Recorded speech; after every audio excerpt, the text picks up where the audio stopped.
ወይዘሪት እሺ ቤት ውስጥ ማንም ሰው የለም ብላችሁ ያረጋችሁ?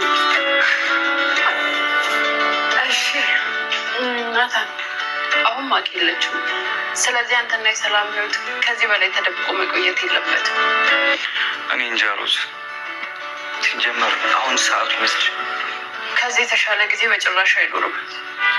ማኪ ስለሌለች አሁንም ማየ ስትመጣ ሁሉም ነገር ንገራት። ከተስማማች ተስማማች፣ ካልተስማማች ደግሞ ሌላ መንገድ እንፈልጋለን።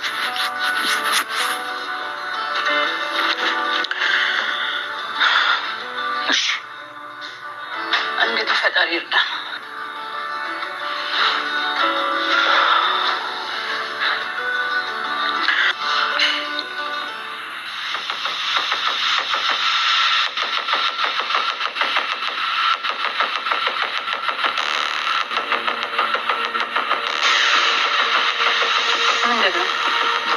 አንድ ነገር ልልሽ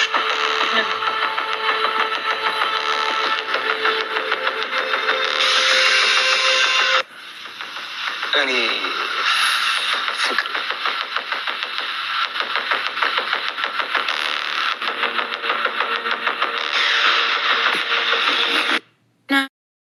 ናቲ ለእናቱ ሰላም ፍቅረኛ እንደሆነች ሊናገር ወሰነ። ማኪ ምክንያቱም ሁሉን ነገር መናገር አለብክ። እስከ መቼ ድረስ ሮዝ ሁሉን ነገር መናገር አለብክ? እስከ መቼ ድረስ ነው ሰላም ያንተ ፍቅረኛ መሆኗን የማትነግረው? በማለት እንግዲህ ሮዝ በስተመጨረሻ ማኪን አግታት ሁሉን ነገር እንዲነግር እያደረገች ትገኛለች ማለት ነው። ናቲ በጣም ይሄ ነገር ጊዜው ነው ብለሽ ታስቢያለሽ ወይ? ሰላምን የሆነ ነገር ካደረጉብኝስ ምን ውስጥ እገባለሁ እያለ በሀሳብና በጭንቀት ይገኛል ማለት ነው። ግን ሮዝ ሁሉን ነገር መነገር አለበት። እስከ መቼ ድረስ የእናንተ ሁለታችሁ ነገር እስከ ቆይቶ ይገኛል? በፍጹም ይሄ ነገር ሊቀር አይቻልም። ነገሮቹን ሁላ መታወቅ አለበት በማለት ውሳኔ ላይ ደርሷል ማለት ነው። ሰላም ሰላም ብያለሁ ውድ የተከበራችሁ ቤተሰቦች፣ እንዴት ናችሁ? ደህና ናችሁ? አለሁ እግዚአብሔር ይመስገን እኔ በጣም ደህና ነኝ። ሁሉ ሰላም ሁላማ እኔ ከሁሉ ነገር ሰላም ነው። ሰላማችሁ ብዝት ይበልልኝ። እየላችሁ የመጣሁት ውድ አስተማሪ የሆነውን ድራማን እየላችሁ መጥቻለሁ ማለት ነው። እንግዲህ ናቲ በጣም በሚያሳዝን ነገር ሁሉን ነገር ለመናገር ቆርጦ ተነስቷል ማለት ነው። ማኪም እንግዲህ በፍጹም አይንዬ የናቴንማ አለይም አብሬ ነው እኮ ያደግኩት ከልጅነት ጀምሮ እናትየዋንም አይሱ ፍቅረኛሽ ነው እርሱ የወደፊት ባልሽ ነው እያላችሁ ከማይምሪ ውስጥ እንድቀመጥ አድርጋችሁ አሁን እንዴት ነው እንደዚህ የምታደርግኝ? እንዴት ያችን የመጣችሁ ልጅ ትወጃታለች? ማለት መድኃኒት ተጠጥታ ነበረ። ግን ያው መድኃኒቱ በጣም በሚያሳዝን ነገር ተርፋለች። ሐኪም ቤት ወስዷት ማለት ነው። ናቲም በጣም ደንግጦ ነበረ ማለት ነው። በእኔ የተነሳ ነው የሁላ ነገር እየተፈጠረው። አረኔ ወዴት መሄድ ይሻለኛል እያለ በጣም እያለቀሰና እያዘነ ነበረ ማለት ነው። እንግዲህ ሮዝ በፍጹም የሁላ እኮ ባንተ ነገር የተነሳ አይደለም። የሁላ ነገር ችግር የምታመጣው እራሷ ነች። እንደማትፈልጋት ከዚህም በፊትም ነግረሃታል። ግን እሷ ለመስማት ዝግጁ ስላልሆነች ነው የሁላ ነገር የመጣው ማለት ጭራሹኑ ወንድሟን እያበረታታይ ትገኛለች። ሰላምም እንደዛው ማለት ነው። ሮዝ በአሁን ሰዓት በጣም በንዴት ውስጥና እባክሽ ከህይወት ውስጥ እንድትወጪ ልለምንሽ በማለት በጣም በፍቅር ስትጠይቀው ነበረ ማለት ነው። ማኪ ግን በፍጹም እኔ ከህይወቱ ልወጣ አልችልም፣ ናታን አይን እያየ የሌላ ሰው የሌላ ሴት ሆኖ ማየት አልችልም በማለት በጣም በንዴት ውስጥና በጣም በማዘን ውስጥ ይገኛለች ማለት ነው። ቤተሰቦቼ እንደዚህም ወደ ቤት የመጣ የሆነ ልጅ ነበረ ማለት ነው። ያ ልጅ ደግሞ የማን ወገን ነው ስንል የማኪ ወገን ነው ማለት ነው። በጣም እዛ ቤት ከመግባቱ እንግዲህ ሮዝን በጣም ወዷታል ማለት ነው። ሮዝን በጣም ነው ያፈቀራት ማለት ነው። ገና ሳያት በጣም ነው ደስ ያለችው። አንዱም አይኑ ለዋ ላይ ቀርቶ አይኑን እንኳን አልነቅር ብሎ በስንት መከራ ነው ከአይኗ ላይ የነቀረው ማለት ትችላላችሁ ማለት ነው። ምንድነው አንተ ከኔ ላይ ንቀል ብላ ነው በስንት መከራ እንዲነቅር ያደረገችው ማለት ነው። ከዛም በኋላ እንዳጋጣሚ ሲገቡ ግን በጣም በሚያሳዝን ነገር ማኪ እንግዲህ ክላስ ውስጥ ገብታ መድኃኒት ጠጥታ ነበር ያገኟት ማለት ነው። እንደምንም ብለው ተሯሩጠው ሐኪም ቤት ወስደዋት ተሽሏት ተመልሳ መጣለች ማለት ነው። ከዛም በኋላ እንግዲህ የተፈጠረው ነገር ማኪ ለዛ ለልጁ ምንድን ያለችው እባክህ እኔን እንድትረዳኝ እፈልጋለሁ መረዳሽ የሚፈልገው ነገር ሲላት እንግዲህ እባክህ እናቴን እኔ በእጄ እንድጨምረው አንተ እርዳኝ፣ እባክህ ልለምንክ እንድትረዳኝ እፈልጋለሁ። ናቲ የኔ መሆን አለበት። ነፍሴ እያለ የማንም ሰው እንዲሆን ስለማልፈልግ እባክህ የኔ ብቻ እንዲሆን አንተ እንድትረዳኝ እፈልጋለሁ በማለት እሱን እያስቸገረችው ነበረ ማለት ነው። ቆይ አንቺ እንዴት ነው?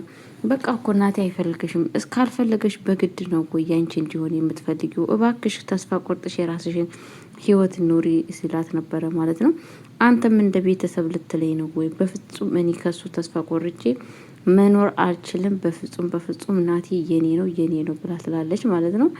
እንግዲህ ካልሽ ምን እንዳረግልሽ ነው የምትፈልጊ ምናምን ሲላት ነበረ ማለት ነው።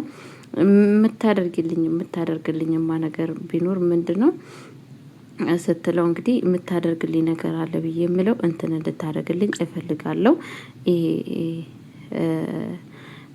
እቺን ሮዝ የምትባሏን ልጅ ሁሉ ነገር በሄደችበት ቦታ አንተ ቢዚ አድርግልኝ። እሷን ቢዚ ስታደርግልኝ እኔ ደግሞ ስራዬን እሰራለሁ በማለት እንግዲህ በጣም በሚያሳዝን ነገር ምንድነው ሀሳቧ? ከዛን እኔ ናቴን የራሴ አድርገዋለሁ። አንተ እሷን የራሷ ስታደርግ አንተ ደግሞ እሷን ከፊት ከኋላ ግራና ቀኝ ነገሮቹን ሁላ ስታደርግ እኔ ደግሞ ፊትና ከኋላ እየቀደምኩ የራሴ ግል ያደርገዋሉ በማለት እያለ ትገኛለች ማለት ነው። እንግዲህ ምንድን በጣም በሚያሳዝን ነገር እንዴት ይሄ ነገር ሊሆን ይችላል በማለት እያለ ይገኛል ማለት ነው። በፍጹም መሆን አለበት። እኔ በጣም ነው የምወደው፣ በጣም ነው የማፈቅረው፣ እሱ ማጣት አልፈልግም፣ እባክህ ልትረዳኝ ይገባል እያለ በጣም እያስጨነቀችው ትገኛለች ማለት ነው። ቤተሰቦቼ እንግዲህ ፈጣሪ ምንድነው ፍቅር በግድ የሆነ ነገር የለም። ፍቅር በፍቅር ነው እንጂ ፍቅር በግድ አለ ብዬ እኔ አላስብም። ጋይስዬ ግን ደግሞ ምን ታረጉት አላችሁ? ፍቅር በግድ እየተባለ ይገኛል ማለት ነው። ሮዝሻ በግድ ካልሆነ እያለ ትገኛለች። እንግዲህ ምንም ማድረግ አይችልም። በግድ የተባለ ነገር በጣም ከባድ ነው። በነገራችን ላይ ሰላምዬ በጣም መልካም ሴትና ለናቴ የምትሆን ሴት ነች። በጣም መልካም ሴት፣ በጣም ውብ የሆነ ሴት ነች። እኔ በራሴ በጣም ነው ለሱ የመረጥኳት ማለት ነው። ግን ምን ያደርጋል ምቀኛ አይጠፋም የሚባለው ነገር አለ አይደለም? ምቀኛ አይጠፋም። ከፊት ከኋላ ምቀኝነት እንግዲህ እንትን እያላቸው እየተገኘ ይገኛል ማለት ነው። ሰላሙን አጥቷል። በጣም ባዘን ውስጥ በጭንቀት ውስጥ ነው ያለው። ምን ማድረግ አለብኝ? እነኚህ ሰዎች ይችል ምን ማድረግ አለብኝ? እባክሽ ከህይወቴ እንድትወጪ እፈልጋለሁ በማለት እንግዲህ በማስጠንቀቅ ሲናገራት ነበረ። በፍጹም ከህይወትህ አልወጣም፣ ወደድክም ጠላክም አንተ የኔ ነህ በማለት ይገኛለች ማለት ነው።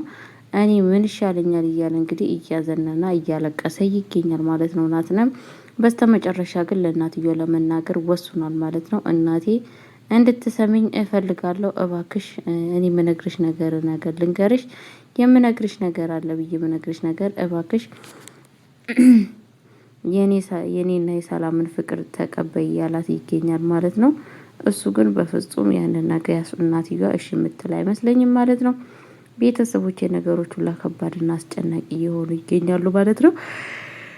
ፍቅር በግድ እንዳለ በግድ ወደጅኝ በግድ አፍቅሪኝ የሚባል ነገር እያለ ይገኛል።